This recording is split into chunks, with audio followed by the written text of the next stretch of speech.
Olá pessoal, estamos aqui novamente para dar continuidade à análise aí dos direitos fundamentais. Só relembrando, nós estamos analisando os direitos individuais, que é uma das categorias dos direitos fundamentais, e mais especificamente, direito à segurança. Vamos trabalhar mais algumas regras agora sobre direito à segurança, que também podem cair na sua prova, beleza? Então vamos começar aqui com uma primeira regra de suma importância, sigilo das comunicações. Eu convido você para que a gente possa dar uma lida na sua Constituição Federal, no inciso 12 do artigo 5º, onde nós temos a regra constitucional para o sigilo das comunicações, que diz assim: é inviolável o sigilo da correspondência, das comunicações telegráficas, de dados e das comunicações telefônicas, salvo no último caso, por ordem judicial, nas hipóteses e na forma que a lei estabelecer para fins de investigação criminal ou instrução processual penal. Então nós temos aqui uma regra constitucional falando da inviolabilidade de comunicações. Se você perceber, existem 4 comunicações que são faladas aqui neste inciso. Nós temos as comunicações por meio de correspondência, comunicação telegráfica, comunicação de dados e comunicação telefônica. Segundo o texto constitucional, dessas 4, apenas uma pode ter o seu sigilo violado. Você percebeu esse detalhe? Quando ele fala aqui assim no finalzinho, salvo no último caso, ele está se referindo às comunicações telefônicas, que está na última hipótese das comunicações. Então, muito cuidado com esse tema aqui em prova. Essa questãozinha é uma questão que já caiu várias vezes em prova, onde basta o examinador trocar a comunicação telefônica de lugar, colocar a comunicação telefônica no primeiro e depois do último item colocar outro tipo de comunicação, e isso pode derrubar você na prova, com a palavra referencial, salvo no último caso. Então, peço que você guarde muita atenção esse detalhe. Outro detalhe é que, pelo texto constitucional, apenas a comunicação telefônica pode ter seu sigilo violado.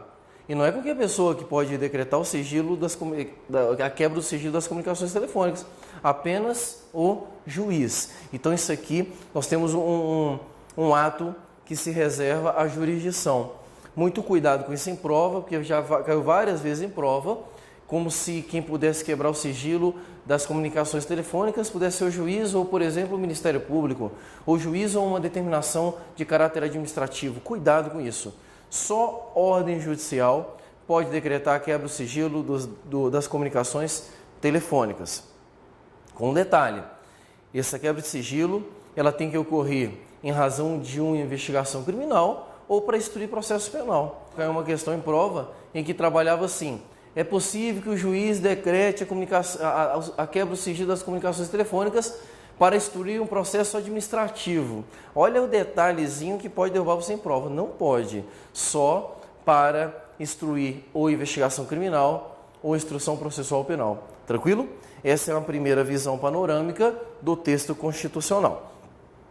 Se você analisar o texto, ele não deixa margem para que você pense numa possível quebra do sigilo das outras espécies de comunicação que estão aí previstas. Pelo texto constitucional, só o sigilo das comunicações telefônicas que pode ter seu sigilo quebrado. Entretanto, já foi pacificado na jurisprudência a quebra dos outros demais sigilos. Então, nós já temos julgados no Supremo que decretam a quebra do sigilo das comunicações de correspondência.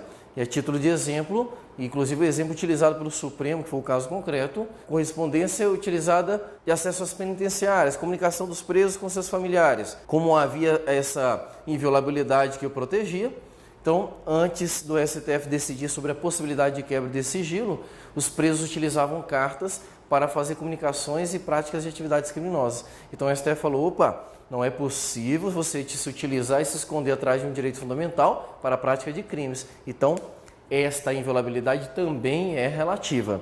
Da mesma forma, as outras inviolabilidades também o serão, com um destaque especial para a quebra do sigilo dos dados. Exatamente. Nós temos aí, na possibilidade da jurisprudência, de quebra do sigilo dos dados, principalmente dados bancários e fiscais, até uma regulamentação um pouco diferenciada. Nós temos lei que permite que outras pessoas decretem a quebra do sigilo de dados bancários e fiscais. E aí você pode guardar isso no seu coração, porque isso já foi questionado em prova de concurso. E é aquele nível de questão que vai fazer a diferença. Então, quais são as pessoas que podem decretar a quebra do sigilo dos dados bancários e fiscais?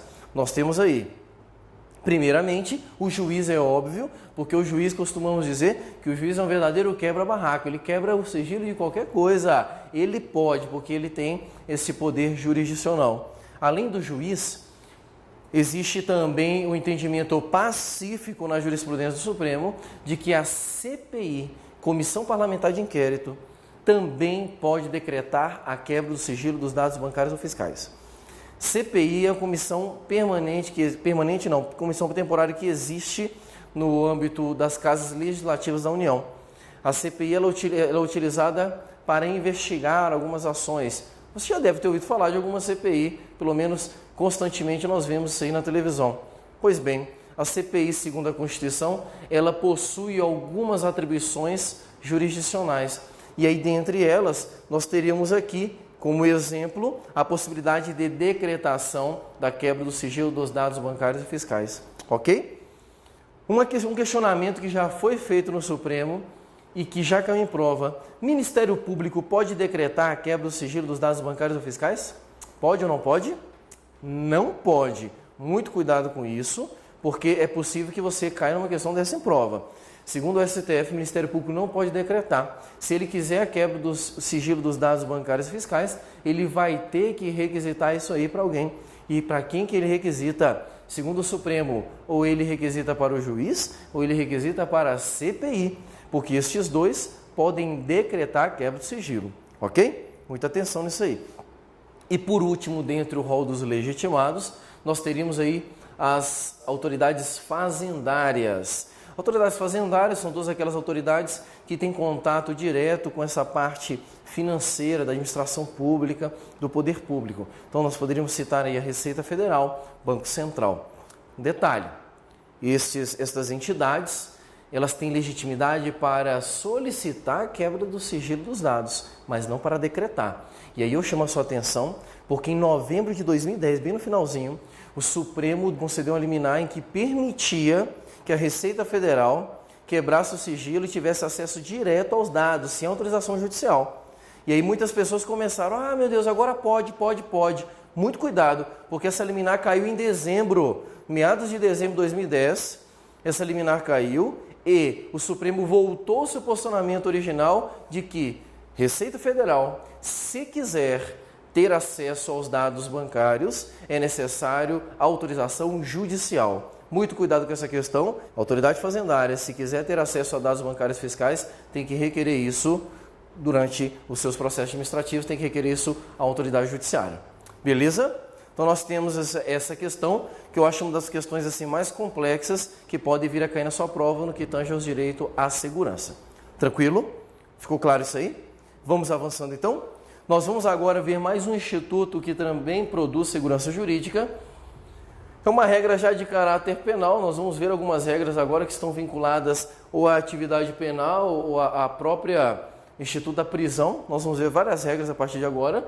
E nós temos aqui uma primeira delas que seriam regras sobre o Tribunal do Júri. Tribunal do Júri, que é um instituto existente também, que tem função jurisdicional para julgar determinados tipos de crimes. Eu quero que você leia comigo o inciso 38 do seu artigo 5º, é reconhecida a instituição do júri com a organização que lidera a lei, assegurados a plenitude de defesa, o sigilo das votações, a soberania dos vereditos, a competência para o julgamento dos crimes dolosos contra a vida. Este inciso é aquele tipo de inciso que eu digo, não cai em prova, despenca em prova. Então você tem que ter muito cuidado com isso aí. Pessoal, Tribunal do Júri faz parte do Poder Judiciário e ele tem atribuições específicas. Segundo o texto constitucional, o Tribunal do Júri ele é apto para julgar crimes dolosos contra a vida. Então, crime doloso contra a vida, você vai ter como foro de julgamento o Tribunal do Júri. Essa é uma primeira informação fruto de um dos princípios que rege o Tribunal do Júri, que é exatamente essa competência para o julgamento de crimes dolosos contra a vida. Cuidado com isso em prova, porque é muito comum cair na prova o seguinte, o Tribunal do Júri julga crimes dolosos e culposos contra a vida. Cuidado, não é crime doloso e culposo, somente crime doloso. Talvez você esteja assistindo essa aula e você esteja estudando para um concurso onde não vai cair direito penal. Ou não vai cair também processo penal e você fala, Daniel, poxa, legal, eu entendi que é para julgar crime doloso, mas o que é um crime doloso? Eu não sei, eu não tenho ideia. Muito simples, olha só. Nós temos basicamente 2 crimes para que você memorize neste primeiro momento, ok? Neste primeiro momento aqui para você compreender. Temos crimes dolosos e crimes culposos. O crime doloso é aquele crime em que você pratica com vontade de praticar. É aquele crime intencional. Então, por exemplo, eu olho para o meu cinegrafista que está aqui filmando isso aqui, eu e ele temos uma discussão e de repente eu saco uma arma e mato ele. Eu mato ele porque eu quero matar esse cinegrafista. E aí o que acontece? Pratiquei um crime doloso contra a vida. Por quê? Doloso, porque eu tinha vontade de matar. Diferentemente, nós teríamos a situação de um crime culposo. Crime culposo, que é o que pode mais se confundir com doloso. Crime culposo é aquele crime que você pratica sem intenção de praticar o crime. Um exemplo? Vou te dizer um exemplo. Imagina você saindo de casa para trabalhar e você está um pouco atrasado naquela agitação, dirigindo o seu carro. De repente, né, você quer colocar uma música, mas aí o pendrive cai no chão, que agora é pendrive, né? Não é mais CD, esse negócio de fita cassete também, isso é coisa do passado. Então, o pendrive cai no chão e você abaixa para pegar o pendrive no chão. Na hora que você abaixa, que você levanta, questão de 1 segundo, você só ouve um barulho, quando você olha, tem uma velhinha estirada no chão. O que aconteceu? Você não prestou atenção e você matou uma velhinha que estava tentando atravessar a rua. Eu te pergunto, você queria matar a velhinha? Você acordou de manhã e falou assim, ai meu Deus, que desejo de matar uma velhinha hoje? Claro que não. Por isso este é um exemplo de um crime culposo. É aquele crime cometido sem vontade. O tribunal do júri, ele não julga esse tipo de crime. Ele só julga crimes dolosos contra a vida. Ficou claro isso aqui? Tranquilo. Então este aqui seria o primeiro requisito, o primeiro princípio que rege o tribunal do júri, que é essencial para que você compreenda. Apesar de eu ter falado aqui o tempo todo, olha, crime contra a vida, doloso contra a vida, eu te faço uma pergunta que já foi alvo de questão de prova. É necessário haver morte para que a pessoa seja julgada pelo tribunal do júri? Pensa bem, eu falei que o tribunal do júri tem competência para julgar crimes dolosos contra a vida. É necessário alguém morrer para que seja julgado pelo tribunal do júri? É claro que não. É claro que não. E por que não? Porque é possível que o tribunal do júri julgue tanto crimes consumados quanto crimes tentados. Então, se você, por exemplo, tentar matar alguém e não conseguir, tribunal do júri. Tranquilo? Questãozinha bacana para ser trabalhada na sua prova. Outro princípio que rege também o tribunal do júri, que caracteriza a sua estrutura, é exatamente a chamada soberania dos vereditos. Vou fazer um desenho aqui para você entender mais ou menos como é que é a estrutura do tribunal do júri no Brasil. O tribunal do júri, ele é formado pelo juiz presidente, né? Que seria um juiz legalmente constituído. Nós temos aí o Ministério Público, né? Costumo desenhar isso aqui, que é aquela tridente de acusação, né? Porque o Ministério Público tem essa função. E nós temos o corpo de jurados. Nós temos o corpo de jurados, que no Brasil atualmente são 7 jurados. Quem julga no tribunal do júri não é o juiz.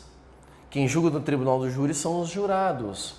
A ideia da criação do tribunal do júri foi pegar os crimes mais graves da sociedade e colocar para ser julgado pelos próprios pares. Por isso que quem julga no tribunal do júri são os próprios jurados. E quem compõe este corpo de jurados? Pessoas de toda a sociedade.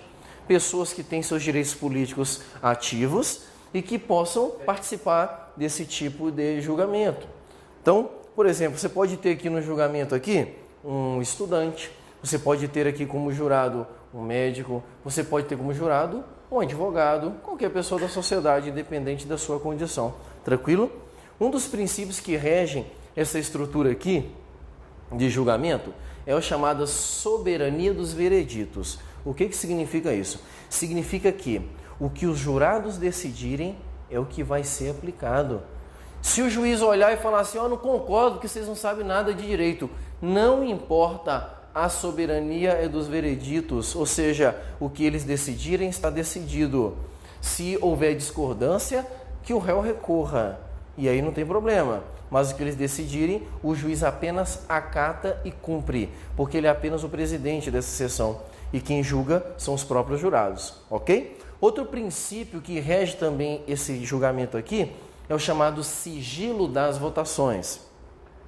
O sigilo das votações significa dizer que esses jurados eles não podem compartilhar uns com os outros sobre o que eles vão votar. Então, por exemplo, não dá para o jurado olhar por lado, bater o cotovelo assim e falar assim, mas tem uma cara de safado aquele cara ali, né? Eu acho que ele é culpado. Não dá para fazer isso, porque deve-se preservar o sigilo das votações. Isso aqui é tão sério que existem julgamentos do Tribunal do Júri que duram mais de um dia. Tivemos recentemente, né, julgamento aí no Brasil, um julgamento que foi muito esperado, daquela menininha que foi jogada pela janela lá. Aquele julgamento demorou mais de 2 dias. E aí eu pergunto, e aí, como é que faz os jurados, se eles não podem se comunicar sobre o julgamento? O que faz com eles? O tribunal tem que fornecer hotel. E cada um vai ficar num quarto, incomunicável. Lógico, incomunicável uns com os outros. Na hora que vão lanchar, comer, que eles estão comendo, vai ter sempre um fiscal olhando para ver se eles não vão conversar sobre o crime. Então, existe toda uma proteção para que eles não compartilhem uns com os outros sobre o seu próprio convencimento. Aqui o convencimento tem que ser pessoal. E, como último princípio que rege também essa estrutura de julgamento, nós temos aí a chamada plenitude de defesa. Olha só. Falei para vocês que quem compõe o corpo de jurados são pessoas da sociedade normais. Pode ser uma dona de casa, pode ser um estudante, pode ser uma pessoa que não tem ideia do que seja direito. E aí, como é que se faz para convencer essas pessoas de que o réu é inocente ou é culpado?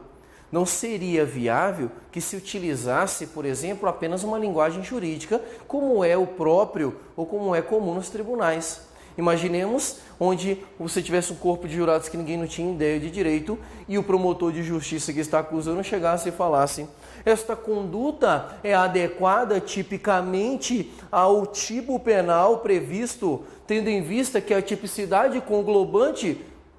Olha só, como é que este jurado vai entender o que está sendo discutido e não teria ideia? Por isso foi inserido no texto constitucional plenitude de defesa. Significa dizer que você pode utilizar tudo.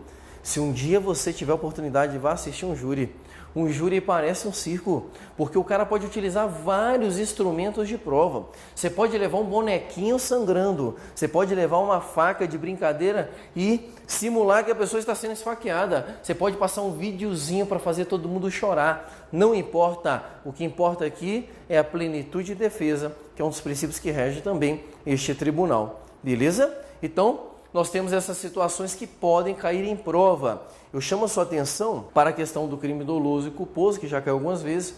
Já caiu também, ao invés de sigilo das votações, já caiu em prova publicidade das votações. Então, esses detalhezinhos você tem que ter cuidado na hora de fazer uma questão sobre o tribunal do júri. Tranquilo? Vamos prosseguir então para mais um inciso aqui. Nós vamos dar uma olhada agora num princípio que tem uma influência muito grande na estrutura do direito penal brasileiro, que é o chamado princípio da anterioridade. O princípio da anterioridade também conhecido como princípio da legalidade. E eu convido você para que a gente leia o inciso 39. Não há crime sem lei anterior que o defina, nem pena sem prévia cominação legal. Tanto para punir uma pessoa por um crime, quanto para aplicar uma pena, se faz necessário que antes do fato cometido exista uma lei dizendo que aquela conduta é crime. Por isso, anterioridade. A lei precisa vir antes da conduta, para que aquela conduta seja tipificada como crime. Ficou claro isso aqui? É bem tranquila, não tem muita dificuldade de se compreender. Eu só chamo a sua atenção para os detalhes do inciso, né, onde ele tem um jogo de palavras que podem ser mexidas em sua prova. Então, muita atenção com este inciso aí. Ok? Outro princípio que também fundamenta o direito penal, princípio da irretroatividade. E aí, cuidado para você não confundir os dois, que são palavras que não fazem parte do nosso vocabulário do dia a dia. Não são palavras comuns. O princípio da irretroatividade, ele está retratado exatamente no inciso 40, que diz assim: a lei penal não retroagirá, salvo para beneficiar o réu. Inciso também com incidência em prova. a lei penal não retroagirá salvo para beneficiar o réu. O que significa isso? Significa que a lei ela não pode voltar para trás para prejudicar. Não pode voltar para trás para prejudicar. Mas se for para beneficiar, pode. E aí, eu chamo a sua atenção aqui, vou fazer aqui uma demonstração de como isso pode ocorrer. Então, imaginemos uma conduta, né? Uma determinada pessoa pratica uma conduta que hoje é tida como crime. Imaginemos que o adultério fosse crime, né? Que é o chifrinho que o cara colocou na sua esposa. Então, beleza. Imaginemos que adultério é crime. Este cara praticou adultério e adultério é crime. Logo, este cara pode ser preso. Mas uma semana depois do dia em que ele cometeu o crime, sai uma lei dizendo que não é mais crime. Se sair uma lei depois que ele cometeu a conduta dizendo que não é mais crime, esta lei pode retroagir? Pode. E por que esta lei pode retroagir? Porque ela é mais benéfica ao réu. Então, todas as vezes que a lei posterior for mais benéfica ao réu, ela pode voltar para trás. Agora, imaginemos que adultério não é crime durante o momento em que ele pratica. Não é crime. Aí ele praticou adultério. Ainda olhou para a mulher e falou, não é crime, não é crime.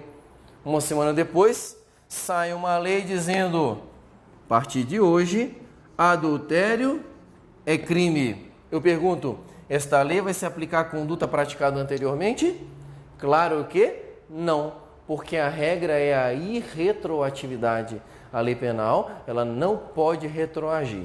Ela só vai voltar-se para trás se for para ajudar o réu. Ficou claro isso aqui? Tranquilo? Então, vamos avançar para mais um direito que vai trazer segurança jurídica nas relações. Nós temos aí, gente, 3 incisos fantásticos. É aquele inciso que você vai colocar uma estrelinha, um coraçãozinho no seu material para você lembrar de decorar isso aqui. Porque isso aqui é aquilo que eu digo, não cai em prova, despenca em prova de concurso. Então, cuidado com eles. Nós vamos ler os 3 incisos e vamos fazer um esqueminha aqui no quadro. Prestem atenção. Inciso 42. A prática de racismo constitui crime inafiançável e imprescritível sujeito à pena de reclusão nos termos da lei. Inciso 43. A lei considerará crimes inafiançáveis e insuscetíveis de graça ou anistia a prática de tortura, o tráfico ilícito de entorpecentes e drogas afins, ou terrorismo, e os definidos como crimes hediondos, por eles respondendo os mandantes, os executores e os que, podendo evitá-lo, se omitirem. Inciso 44. Constitui crime inafiançável e imprescritível a ação de grupos armados, civis e militares contra a ordem constitucional e o Estado democrático. Pois bem, por que eu li os 3 incisos de uma vez? Porque se você perceber, estes 3 incisos, eles vão apresentar alguns institutos jurídicos e que num aparece, no outro não aparece, e depois aparece de novo. Isso geralmente é questionado em prova. Quais institutos jurídicos que aparecem aqui? Nós temos nestes 3 incisos alguns crimes que são classificados ou como imprescritíveis, ou como inafiançáveis, ou como insuscetíveis de graça ou anistia. Tranquilo? Perfeito. O que é um crime imprescritível? Ora, imprescritível é aquele crime que não prescreve. Aí você fala, Daniel, tudo bem, mas o que é prescrever um crime? Todo crime, pelo menos em regra, o Estado tem um tempo para punir você. Se o Estado não te punir naquele determinado período, ele perde o direito de te punir. Então nós dizemos, então, quando se ocorre essa perda do direito pelo decurso de tempo, que houve a prescrição do crime. Em regra, todo crime prescreve, com exceção de 2 crimes que estão previstos nesses 3 incisos. E quais são os 2 crimes? E aí eu chamo você para fazer um quadrinho deste aqui no seu material e preenchê-lo. Crimes imprescritíveis são apenas 2 crimes. Nós temos aí o racismo e ação de grupos armados.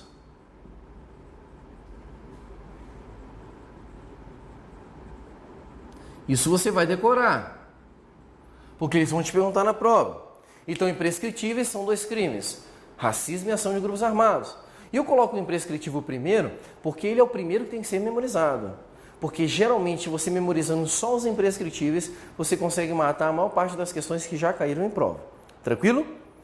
Mas além dos imprescritíveis, estes 3 incisos apontaram também um outro chamado de inafiançável. O que é um crime inafiançável?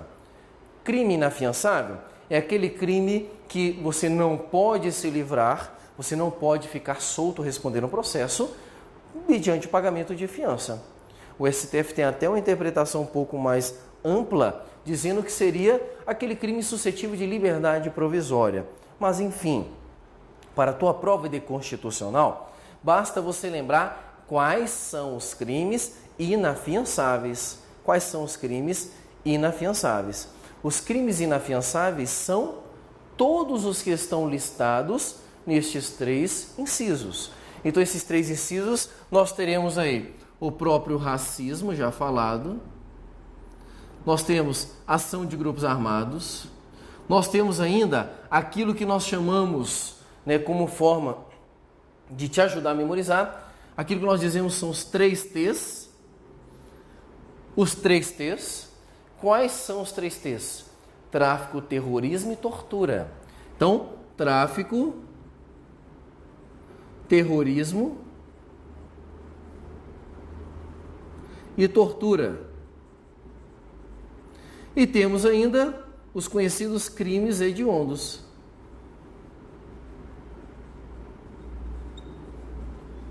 Aqui eu tenho os crimes que são considerados pelo texto constitucional como inafiançáveis, beleza? Eu tenho que decorar então quais são os imprescritíveis e tenho que decorar quais são os inafiançáveis, tranquilo? E por último, nós temos a lista aqui dos chamados insuscetíveis de graça e anistia. O que é um crime insuscetível de graça ou anistia? Primeiro, preciso explicar o que seria graça e anistia. Graça e anistia são espécies que no direito penal nós chamamos de excludentes de punibilidade. Significa dizer que quando uma pessoa é beneficiada com uma graça e anistia, ela não pode mais ser punida pelo Estado. Então a pessoa, ela praticou um crime, está presa ou ainda não está presa, e ela pode ser beneficiada com graça e anistia. E são verdadeiros perdões concedidos pelo Estado. O Estado perdoa você por aquilo que você cometeu como crime. Tranquilo? Graça e anistia, insuscetíveis de graça e anistia, nós temos aí alguns crimes estabelecidos por esses 3 incisos. E quais são os crimes estabelecidos por estes incisos? Novamente eu digo os 3 T's e crimes hediondos. Bem tranquilo isso aqui. 3 T's, só relembrando: tráfico, terrorismo e tortura. Tranquilo? Então nós temos aqui um quadrinho que eu sugiro que você memorize este quadrinho, porque é muito comum cair em prova, tipo assim: o racismo é inafiançável e imprescritível, certo ou errado? Se você for tentar lembrar do que está no texto constitucional, você pode ficar naquela dúvida. Mas se você lembrar do quadrinho, você nunca vai errar essa questão. Por quê? Você vai lembrar racismo. Está no imprescritível? Tá, então é imprescritível. Está no inafiançável? Tá, então é inafiançável. Agora pode cair na tua prova assim: a tortura é imprescritível e inafiançável. Aí você vai para o seu quadrinho. Quais são os imprescritíveis? Imprescritível só tem 2. Racismo e ação de grupos armados. Opa, tortura não é imprescritível, questão errada. Entendemos como é que você vai fazer? Então minha sugestão é que você memorize este quadro ao invés de memorizar o texto que está estabelecido nos 3 incisos. E para te ajudar, eu te dou mais uma dicasinha muito interessante. Uma dica que é o seguinte: se você observar aqui, os crimes que são insuscetíveis de graça e anistia não são imprescritíveis. E os crimes que são imprescritíveis não são insuscetíveis de graça ou anistia. De forma que jamais poderá haver uma questão correta na sua prova em que diga que um crime é ao mesmo tempo imprescritível e insuscetível de graça ou anistia. Olha como é que fica fácil. Se você lembrar disso na hora, é possível que você consiga ter sucesso em algumas questões. E mais uma informação: se você olhar para a lista de inafiançáveis, ela comporta todos os crimes que estão estabelecidos nesses 3 incisos. Então, se você pegar a lista dos imprescritíveis e insuscetíveis de graça e anistia, todos eles são inafiançáveis. Perfeito? Tranquilo? É possível que alguns de vocês estejam com o estudo um pouco mais aprofundado, e aí vai aqui uma informação que pode vir a cair em prova também, né, em relação aqui ao fato de serem suscetíveis de graça ou anistia. Alguns de vocês já devem ter estudado direito penal e percebido que, junto com a graça e a anistia, que são excludentes de punibilidade, existe outro instituto que tem a mesma natureza, que é o indulto, e que a Constituição Federal não trouxe aqui. Entretanto, existe uma lei, que é a Lei 8.072, que é a lei que regula os crimes equiparados a hediondos e os crimes hediondos. E esta lei vem dizendo o seguinte, falou, olha, os crimes equiparados a hediondos, que é o tráfico, terrorismo e tortura, e os crimes hediondos, eles são insuscetíveis de graça, anistia e indulto. Olha o que nós temos. Nós temos uma Constituição de 88 que diz que esses crimes são insuscetíveis de graça e anistia apenas.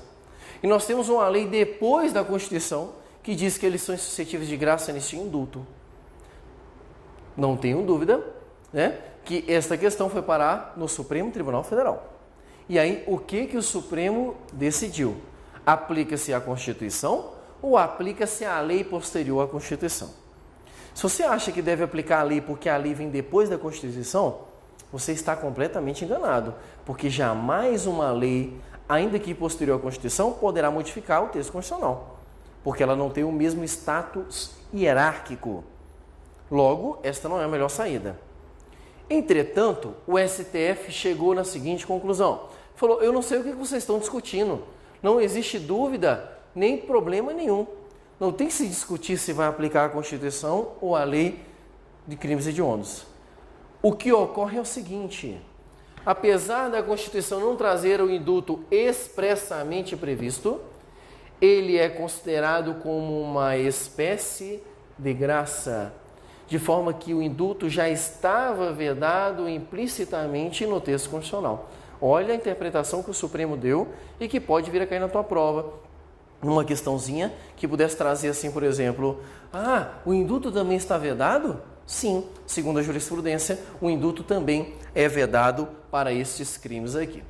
Tranquilo? Ficou claro esse quadrinho? Então, lembro mais uma vez, memorize esse quadrinho, que se cair em prova como costuma cair, você não vai passar apertado. Beleza?